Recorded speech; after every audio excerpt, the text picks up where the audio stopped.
My wife Sarah and I were at our wits' end. Finding reliable childcare for our energetic 5-year-old, Leo, had become a nightmare. Sarah had a crucial presentation coming up, and my work schedule was relentless. Desperate, we turned to the one person we thought we could always count on, my mother. Her refusal, however, cut deeper than any rejection I'd ever faced. My name is Ethan, and at 45 I thought I had a pretty good handle on life. I had a loving wife, a wonderful son who kept us on our toes, and a stable career as a software engineer. Life wasn't always a walk in the park, but we made it work. One of the biggest challenges we faced, like many parents, was juggling work and childcare. Our son, Leo, was a bundle of energy, and finding someone trustworthy and available to look after him was a constant struggle. Sarah, my wife, was a marketing director, and her job often involved high-stakes presentations and tight deadlines. A few months ago, a massive project landed on her desk, one that could significantly boost her career. The timing, of course, couldn't have been worse.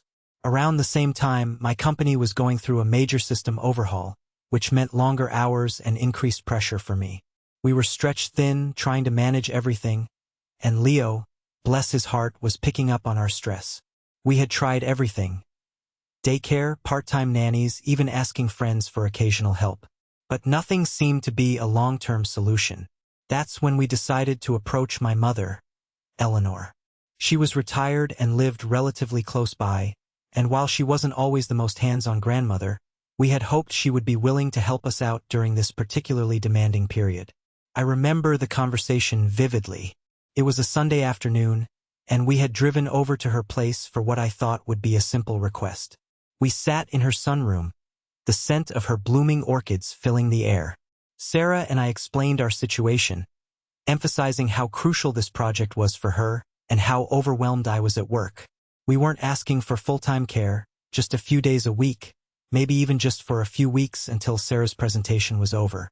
Eleanor listened patiently, her expression unreadable.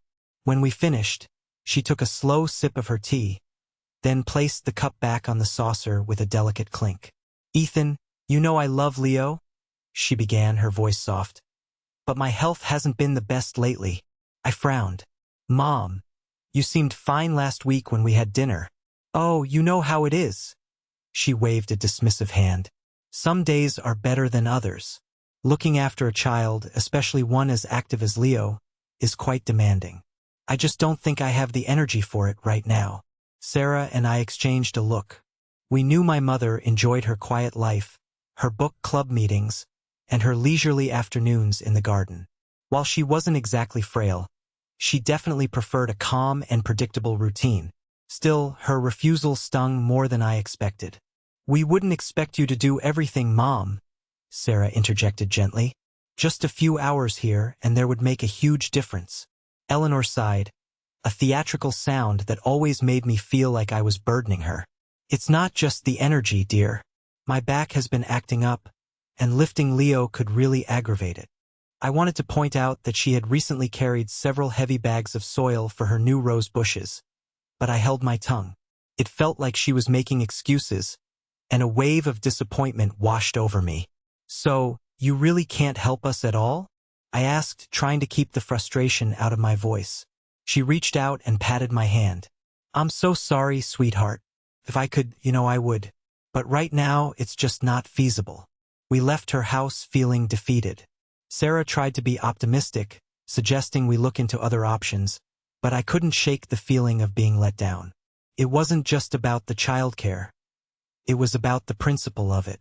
My own mother, who had always preached about the importance of family, wasn't willing to step up when we really needed her.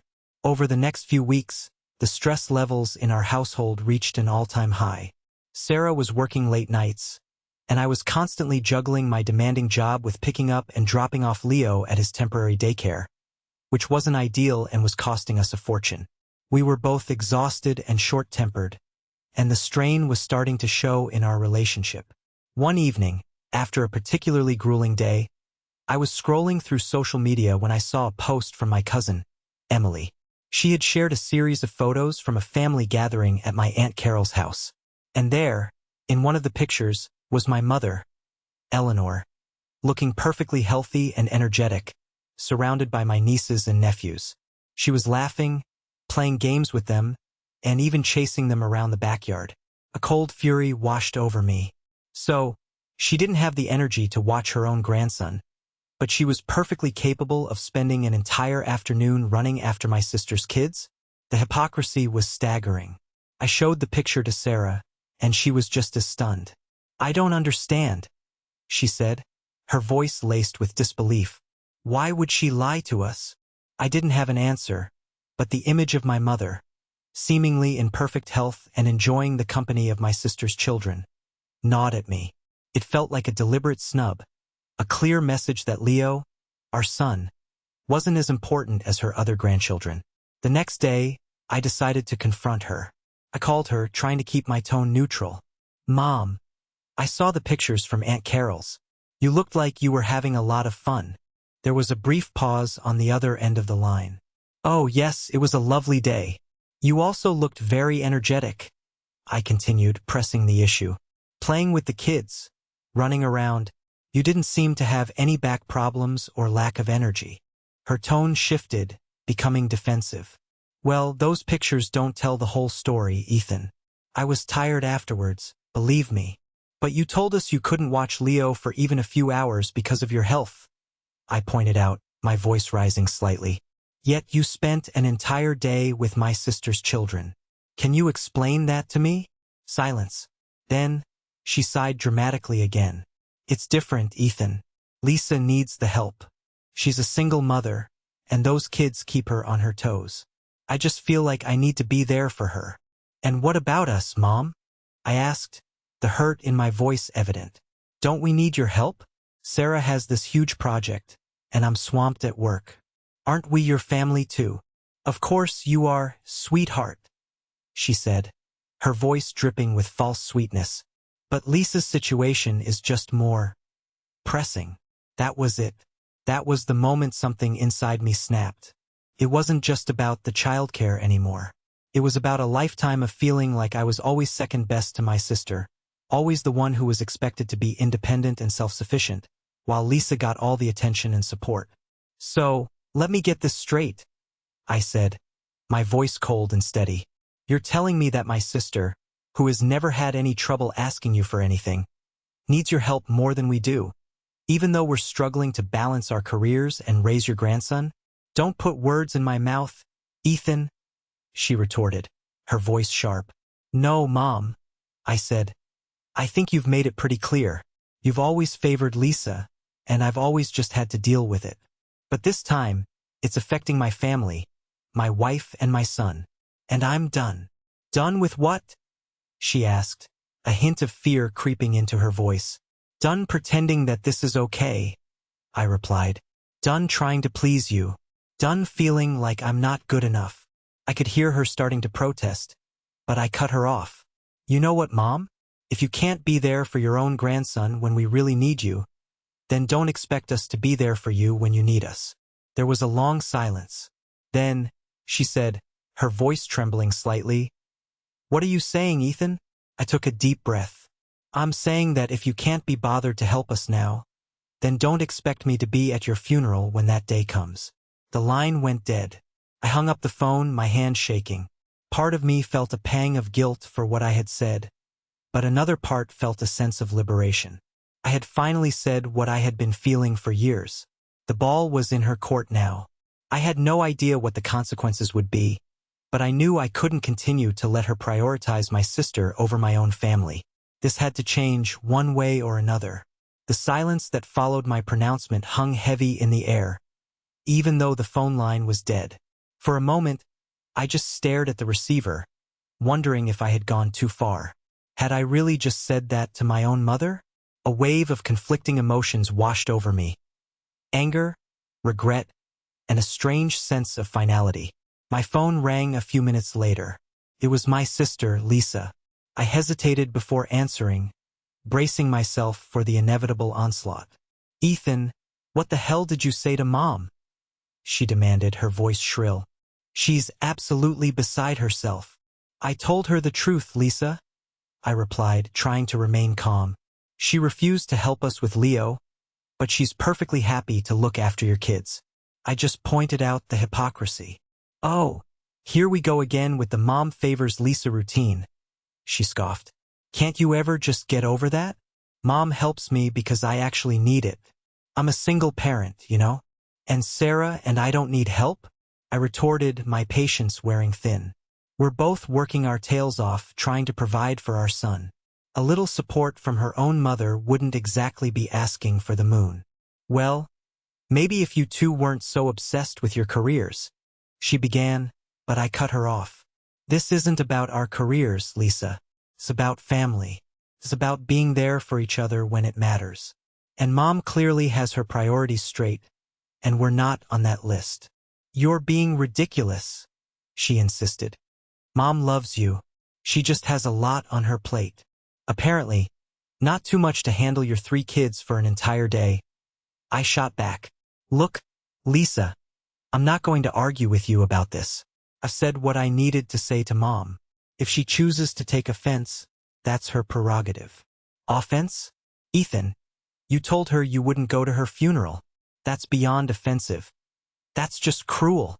And lying to our faces about being too sick to help us isn't cruel? I countered. Prioritizing your family over mine isn't cruel? I'm just calling it like I see it. The argument continued for a while, going in circles, neither of us willing to back down. Eventually, I ended the call, feeling drained and emotionally exhausted. I knew I had burned a bridge, possibly several, but I couldn't bring myself to regret what I had said. The truth, however harsh, needed to be spoken. A few days passed without any contact from my mother. Sarah and I managed to find a temporary solution for childcare, but the underlying resentment towards my mother lingered. Felt like a wound that wouldn't heal. Then, one evening, as we were putting Leo to bed, there was a knock at the door. I opened it to find my father standing on our porch, looking weary and uncomfortable. Ethan, can I come in for a minute? He asked, his voice low. I stepped aside, and he shuffled into the living room, his eyes darting around as if he wasn't sure he should be there. Your mother is upset, he began, sitting down heavily on the edge of the sofa. Upset is an understatement, Dad, I said, sitting opposite him. He sighed. She's been talking about what you said nonstop. I've never seen her this worked up. Well, maybe she should think about what she did to provoke it, I replied, trying to keep the bitterness out of my voice. My father ran a hand through his thinning hair. Look, Ethan, I'm not here to take sides, but I wanted to talk to you. Your mother, she has her ways, you know? She means well, but sometimes, he trailed off, searching for the right words. Sometimes she favors Lisa and makes me feel like I'm not good enough. I finished for him. He nodded slowly. Something like that. It's always been complicated with you 2 girls. It's not complicated, Dad, I said. It's simple. She consistently puts Lisa first, and I'm tired of it, especially when it affects my own family. He was quiet for a moment, then he looked up at me, his eyes filled with a sadness I rarely saw. I know, son. I know. That surprised me. My father was usually the peacemaker, the one who avoided conflict at all costs. To hear him acknowledge my feelings was unexpected. Your mother, she doesn't always see things clearly, he continued. She gets caught up in her own world, her own perceptions. It doesn't make it right, but that's just how she is. So, I'm just supposed to accept it? I asked, my voice laced with frustration. No, he said firmly. You have every right to be upset. But maybe try to understand her a little. She's not getting any younger, and sometimes she feels needed by Lisa in a way she doesn't feel needed by you. That's her choice, Dad, I said. And I'm making mine. I'm not going to keep bending over backwards for someone who clearly doesn't value me or my family. He nodded again, a weary expression on his face. I understand, but please don't say things you might regret. About the funeral. That was harsh, Ethan. Was it? I asked. Or was it just the truth she needed to hear? For years, I've swallowed my feelings, tried to be the good son, the one who doesn't cause any trouble. And what has it gotten me? Nothing but resentment and disappointment. My father didn't respond, just looked down at his hands. We sat in silence for a few minutes, the unspoken tension hanging between us. Your mother wanted me to ask you to call her, he finally said, breaking the silence. She misses you. She has my number, I replied flatly. He sighed. I know, but maybe just think about it, okay? She's still your mother. I nodded slowly. I will, Dad. He stood up to leave, and as I walked him to the door, he turned to me, a hint of a smile on his lips. You're a good man, Ethan. A good husband and a good father. Don't ever forget that. His words, though simple, meant more to me than he probably realized. It was a rare moment of genuine connection with my father, and it left me feeling slightly less alone in this whole mess. Over the next few weeks, I did think about calling my mother, but every time I picked up the phone, the image of her laughing with my sister's kids while telling me she was too sick to help with Leo flashed through my mind. The hurt and the sense of betrayal were still too raw. Then, about a month later, I received a letter in the mail. It was from my mother. My heart pounded as I opened it, wondering what it would say. The letter was surprisingly short. She didn't apologize for lying or for favoring Lisa. Instead, she wrote about how much she missed Leo and asked if we could bring him over for a visit sometime soon. She mentioned that her back was feeling better and that she would love to spend some time with her grandson. It was a start, I supposed. Not the apology I had hoped for, but an acknowledgement nonetheless. I talked to Sarah about it, and we decided that for Leo's sake we would consider it. He missed his grandmother, and we didn't want to deprive him of that relationship entirely. A few weeks later, we took Leo to visit Eleanor. The initial meeting was a little awkward, but Leo's infectious energy soon filled the room. My mother seemed genuinely happy to see him, and she played with him for hours, her earlier claims of poor health seemingly forgotten. Sarah and I watched them, a sense of cautious optimism growing within us. Maybe, just maybe, this was the beginning of a new chapter, one where my mother finally understood the importance of treating all her grandchildren equally. Over the next year, things slowly started to improve. My mother made more of an effort to be involved in Leo's life. She offered to babysit occasionally, and while she still seemed to have a closer relationship with Lisa and her kids, she did make a noticeable effort with us. There were still moments when the old patterns would surface, a subtle comment here, a slight favoritism there. But overall, things were better. I never received a direct apology for her earlier behavior, and we never really talked about the harsh words I had spoken. But in her own way, I think she understood that she had hurt me, and she was trying to make amends. As for my relationship with Lisa, it remained somewhat strained. We still talked occasionally, mostly about our kids, but the underlying tension was always there. I had learned to accept that our relationship would probably never be as close as it once was. Life, as it often does, moved on. Sarah's career flourished, and I received a promotion at work. Leo continued to grow into a bright and energetic young boy, and my relationship with my mother, while not perfect, had found a new, more balanced footing. I never did have to make good on my threat about her funeral. Eleanor is still going strong, albeit a little slower these days. And while our relationship will likely always have its complexities, I've learned that sometimes you have to draw a line in the sand, even with your own family, to ensure that your own needs and the needs of your immediate family are being met. It wasn't easy, and it came with its share of pain, but ultimately, it was the right thing to do. I finally felt like I was no longer the afterthought, the one who always came second. I had stood up for myself and my family, and in the end, that's what truly mattered.